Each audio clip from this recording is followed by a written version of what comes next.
ാണ് ഈ ആഗോള അയ്യപ്പ സംഗമത്തിന് തിരുവിതാംകൂർ ദേവസ്വം ബോർഡ് എടുത്ത തീരുമാനത്തിൻ്റെ ഉള്ളടക്കമാണ്. അതിനെ മറ്റു രൂപത്തിൽ രാഷ്ട്രീയമായിട്ടോ മറ്റു വിഭാഗമായിട്ടോ ഒന്നും കാണേണ്ടതില്ല. അത്തരൊരു വിവാദത്തിൻ്റെ പ്രശ്നങ്ങൾക്ക് അടിസ്ഥാനവും ഇല്ല എന്നുള്ളതാണ് യഥാർത്ഥത്തിൽ ആ വിഷയത്തെ സംബന്ധിച്ചുള്ള ഉള്ളടക്കം എന്ന കാര്യമാണ് എടുത്തു പറയാനുള്ളത്. ഈ ദേവസ്വം ബോർഡ് എടുത്ത തീരുമാനം എന്ന് പറയുമ്പോഴും വിശിഷ്ടാതികളെ ക്ഷണിക്കാൻ പോകുന്നതും അങ്ങോട്ടുള്ള മന്ത്രിമാരാണ്, അല്ലാതെ കേരള സഭ ആളുകളെ ക്ഷണിക്കുന്നു. അപ്പോൾ എങ്ങനെയാണത് ദേവസ്വം ബോർഡ് ബി.ജെ.പി. ചോദിക്കുന്നത്? അല്ല, അവർ ചോദിക്കുന്ന അവർ സഹായം അഭ്യർത്ഥിച്ച് കഴിയുമ്പോൾ സ്വാഭാവികമായി ഒരു മതനിരപേക്ഷ ഗവൺമെന്റിന് ദേവസ്വം ബോർഡ് എടുക്കുന്ന തീരുമാനത്തിൽ സഹായിച്ചു കൊടുക്കണം. ഈ വിശ്വാസികളുടെ വിശ്വാസം സംരക്ഷിക്കാൻ വേണ്ടിയുള്ള എല്ലാ കാര്യങ്ങളിലും ഗവൺമെന്റ് സഹായം വേണമെന്ന് അഭ്യർത്ഥിച്ച് നമ്മൾ കൊടുക്കണ്ടേ? അതൊരു മതനിരപേക്ഷ ഗവൺമെൻറ് ചുമതലയല്ലേ? ആ തരത്തിൽ നമ്മളിപ്പോൾ ക്ഷണിക്കാൻ പോയത്, ഒരു മുഖ്യമന്ത്രിയെ ക്ഷണിക്കാൻ പോകുമ്പോൾ സ്വാഭാവികമായിട്ട് കേരളം കഴിഞ്ഞാൽ ഏറ്റവും കൂടുതൽ അയ്യപ്പ ഭക്തന്മാർ എത്തിച്ചേരുന്ന സംസ്ഥാനം തമിഴ്നാടാണ്. അവിടുത്തെ ബഹുമാനപ്പെട്ട മുഖ്യമന്ത്രിയെ സാധാരണ ഒരാൾ ചെന്ന് ക്ഷണിക്കുമ്പോൾ ഉണ്ടാകാവുന്നൊരു അവസ്ഥയുണ്ടല്ലോ. അത് മാറിയിട്ട് സ്വാഭാവികമായി ദേവസ്വം വകുപ്പ് മന്ത്രി എന്നുള്ള രൂപത്തിൽ ദേവസ്വം ബോർഡ് അഭ്യർത്ഥിക്കുമ്പോൾ ആ കാര്യത്തിൽ പോകാൻ ഞാൻ ബാധ്യസ്ഥനാണ്. ആ നിലയ്ക്ക് ബഹുമാനായ മുഖ്യമന്ത്രി അവിടെ പോയി കാണുകയും അദ്ദേഹം തന്നെ സ്വാഗതം ചെയ്യുകയും ഞാനത് പറഞ്ഞു തീർന്നിട്ട് അപ്പോൾ അത്തരത്തിൽ അത് മുഖവിലേക്ക് എടുക്കുകയും അവരുടെ എല്ലാ സഹകരണവും ഉറപ്പാക്കുകയും 2 മന്ത്രിമാരെ അദ്ദേഹം അയക്കുമെന്ന് ഇപ്പോൾ മെസ്സേജ് തിരിച്ചു തരികയും ചെയ്തു. അവിടുത്തെ ദേവസ്വം വകുപ്പ് മന്ത്രി ശേഖർ ബാബുജി, അതേപോലെ തന്നെ IT വകുപ്പ് മന്ത്രി പളനിവേലിനെ അയക്കുമെന്നുള്ള സന്ദേശവും തന്നു. അപ്പോൾ ആ തരത്തിൽ ഗൗരവത്തോടുകൂടി ആ വിഷയം എടുത്തതുകൊണ്ടാണ് അങ്ങനെ രൂപത്തിലേക്ക് വന്നത്. കൃത്യമായി ദേവസ്വം കമ്മീഷനും ഞങ്ങളെല്ലാം ഉൾപ്പെടെയാണ് പോയത്. ഞാൻ ഒറ്റയ്ക്കല്ല പോയത്. അതിൽ ബന്ധപ്പെട്ട ദേവസ്വം വകുപ്പിൻ്റെ ഉദ്യോഗസ്ഥ പ്രമുഖരും സെക്രട്ടറിയും ഒക്കെ ഉൾപ്പെടെയാണ് പോയിട്ടുള്ളത്. അതുകൊണ്ട് അതിനകത്ത് വേറെ തെറ്റായ ഒരു വ്യാഖ്യാനം വരേണ്ടതില്ല. സർക്കാരിന്റെ ശബരിമലയോടുള്ള നിലപാടെന്താണ്? യുവതീ പ്രവേശ വിധി നടപ്പാക്കാൻ ബാധ്യസ്ഥമാണെന്ന് പറഞ്ഞ സർക്കാരാണ്. ആ യുവതീ പ്രവേശം നടപ്പാക്കുമെന്ന് പറയുന്നത് ഭക്തരുടെ വികാരത്തിന് വിരുദ്ധമാണ്. ഭക്തരുടെ വികാരത്തിനൊപ്പം നിൽക്കുമെന്ന് പറയുമ്പോൾ അതിനുള്ളിലെ നിലപാടെന്താണ്? 2, അന്നെടുത്ത കേസുകൾ പോലും പിൻവലിക്കാതെ ഇപ്പോഴും അയ്യപ്പ ഭക്തരെ ദ്രോഹിക്കുകയാണ് സർക്കാർ എന്നാണ് പ്രതിപക്ഷവാദം. അവരുടെ ചോദ്യം ഇതാണ്. അത് രാഷ്ട്രീയമാണ്. ആ രാഷ്ട്രീയം അവർ ചോദിക്കട്ടെ. ഇപ്പോൾ ഏതായിരുന്നാലും ഈ ആഗോള അയ്യപ്പ സംഗമത്തിൽ ചർച്ച ചെയ്യുന്ന പ്രശ്നം വികസനത്തിൻ്റെതാണ്.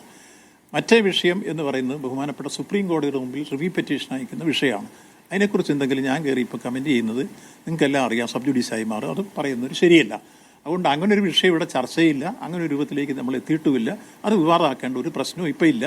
ബഹുമാനപ്പെട്ട കോടതിയുടെ മുമ്പിൽ റിവ്യൂ പെറ്റീഷൻ അയക്കുന്ന പ്രശ്നങ്ങളാണ്. അത് പിന്നീട് സർക്കാർ നിലപാടെന്താണെന്ന് കോടതി പറയുന്നതനുസരിച്ച് സത്യവാങ്മൂലം കൊടുക്കാൻ പറയും. അപ്പോൾ കൂടി ആലോചിച്ച് ആ കാര്യത്തിൽ പറയും. ഇപ്പോൾ യഥാർത്ഥത്തിൽ ഒരു വിവാദം ഉണ്ടാക്കിയെടുത്ത് ഇതിനെ തെറ്റായ വഴിക്ക് തിരിച്ചുവിടാൻ വേണ്ടിയുള്ള ആസൂത്രിതമായൊരു നിയമത്തിൻ്റെ ഭാഗമാണ് ആ ചർച്ച അവർ ഓപ്പൺ ചെയ്തത് എന്നുള്ളതാണ്.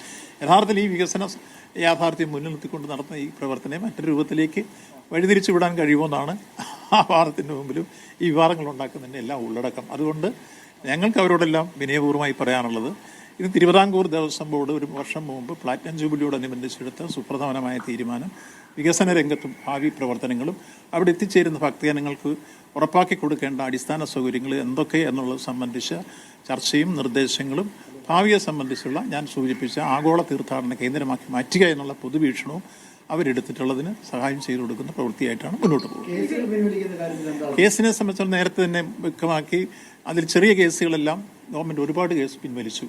ഇനി നിങ്ങൾക്കെല്ലാം അറിയേണ്ടത്, നിങ്ങൾക്കും അതറിയാം, സെഷൻസ് കേസ് എന്ന് വെച്ചാൽ നോൺ ബെയിലബിൾ ഒഫൻസായി അതിനടുത്തുള്ള കേസുകൾ പിൻവലിക്കണമെങ്കിൽ സാധാരണഗതിയിൽ അത് കോടതി വന്നിട്ട് കോടതിയുടെ അനുമതിയോടുകൂടിയേ വിഡ്രോ ചെയ്യാൻ കഴിയുള്ളൂ.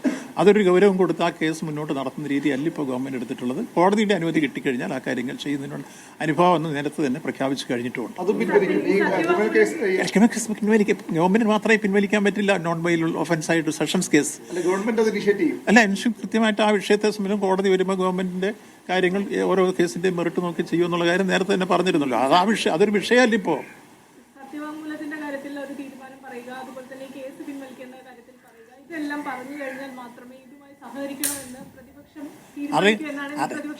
അത് അജിതേ, ആ കാര്യത്തിലൊരു രാഷ്ട്രീയമുണ്ട്. ഇതെല്ലാം പറഞ്ഞതിന് ശേഷം നമ്മളെ കൊണ്ട് പറയിപ്പിച്ചിട്ട് വിവാദമാക്കുക എന്നുള്ളതാണ് അതിൻ്റെ പിന്നിൽ നിൽക്കുന്ന വീണ്ടും ഉദ്ദേശം. ആ ഒരു വിവാദത്തിനോ ഇവിടെ ഞങ്ങൾക്ക് ഏതെങ്കിലും തരത്തിലുള്ളൊരു വിഭാഗീയതയോ ഒന്നും ഇതിൽ കൊണ്ടുവരാൻ ഉദ്ദേശമില്ല. ഇത് സതുദ്ദേശത്തോടു കൂടി എല്ലാവരെയും യോജിപ്പിച്ച് അയ്യഭക്തന്മാരെയാണ് ഇവിടെ ക്ഷണിക്കുന്നത്. നമ്മൾ ക്ഷണിച്ച ആ കൂട്ടത്തിൽ തന്നെ ബഹുമാനപ്പെട്ട പ്രതിപക്ഷ നേതാവിനെ ദേവസ്വം ബോർഡ് പ്രസിഡന്റ് ഇന്നലെ പോയി അദ്ദേഹത്തിൻ്റെ വീട്ടിൽ നേരത്തെ സമയം ചോദിച്ച് അപ്പോയിൻമെൻറ്റ് വാങ്ങി ചെന്ന് കത്ത് കൊടുക്കാൻ ചെന്നപ്പോൾ അദ്ദേഹം യഥാർത്ഥത്തിൽ കാണാൻ തയ്യാറായില്ല. അത് അദ്ദേഹത്തിൻ്റെ ഒരു നിലപാട്. അത് പിന്നെ അല്ല അദ്ദേഹം ഇല്ല അദ്ദേഹം രണ്ടാം തീയതി അവർക്ക് ഡേറ്റ് കൊടുത്തിരുന്നു. അതനുസരിച്ച് എന്നോട് അവർ പറഞ്ഞത് എങ്ങനെയാണ്, ദേവസ്വം ബോർഡ് എന്നോട് പറഞ്ഞത്, ഞാൻ ചോദിച്ചു അദ്ദേഹത്തെ നേരിട്ട് പോയി കണ്ടില്ല. അപ്പോൾ നേരത്തെ ചോദിച്ചപ്പോൾ 2 തീയതി തിരുവനന്തപുരത്ത് വെച്ച് കാണാമെന്നാണ് പറഞ്ഞിരുന്നത് എന്ന് പറഞ്ഞിരുന്നു. അതിന്റെ അടിസ്ഥാനത്തിൽ 2 തീയതി കൃത്യമായി ആഗോള അയ്യപ്പ സംഘവുമായി ബന്ധപ്പെട്ടാണ് VN വാസവൻ പ്രതികരിക്കുന്നത്. അദ്ദേഹം